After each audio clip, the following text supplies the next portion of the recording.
Bonjour à tous, aujourd'hui on se retrouve pour le test des deux caméras 360 du moment sous l'aqueduc de Roquefavourcques, et ce n'est pas celui qui est derrière moi, qui est le plus grand aqueduc de pierre au monde.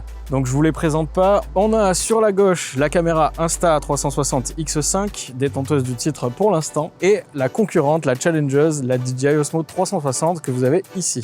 Avant de commencer, j'aimerais rectifier que la dernière vidéo qu'on a pu tourner, on a indiqué que la Osmo 360 faisait du 8K 30 images par seconde maximum.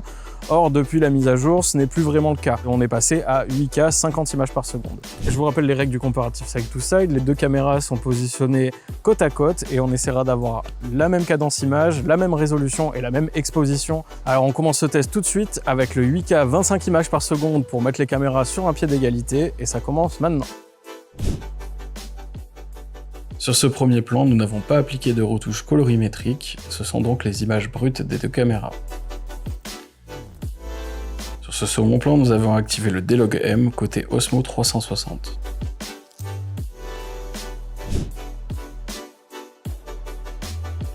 Sur ce plan, on observe le mode automatique des deux caméras avec leurs différentes réactivités.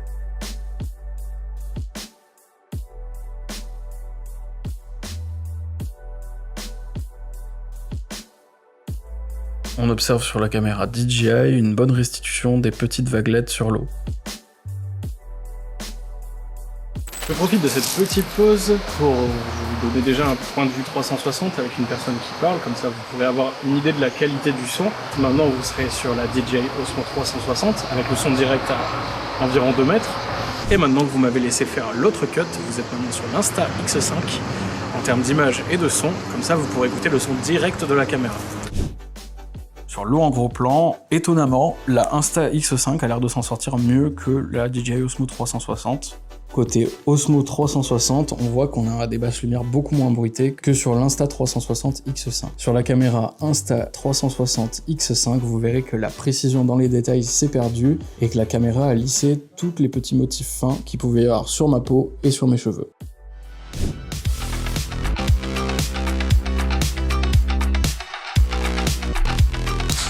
Voilà, on est de retour à la caméra embarquée, je vais en profiter pour conclure ce test comparatif. À mon sens, il y a un avantage clair pour la DJI Osmo 360. L'enregistrement en 10 bits, le profil de couleur D-Log M et la résolution 8K à 50 images par seconde, qui est à mon avis l'élément de distinction. Globalement, je dirais que la DJI Osmo 360 s'en sort super bien en termes de qualité d'image. Même si la Insta360 X5 fournit un rendu plus que correct dans les mêmes conditions, la DJI se distingue par ses specs et ce n'est pas qu'une hype. Je ne vous raconte pas ça parce que je suis influencé par DJI, ce sont de véritables avancées techniques et ça se sent en post-production. D'ailleurs, pour être clair, je rencontre moi-même des difficultés avec DJI Studio sur mon ordinateur. Cependant, en termes d'ergonomie, on pourra donner le point à la Insta360 X5. On a des lentilles échangeables, des softs et des applications qui ont été éprouvées par les utilisateurs, et la caméra s'en sort plutôt bien. Donc, je ne vais pas vous aider à trancher entre ces deux caméras. Alors, arrêtez de chouiner. Par contre, je peux vous donner une clé pour vous aider à choisir. Si vous possédez déjà des DJI Mac, des drones DJI, une autre caméra DJI et que vous êtes professionnel de l'image, je vous invite vivement à partir sur la DJI Osmo 360.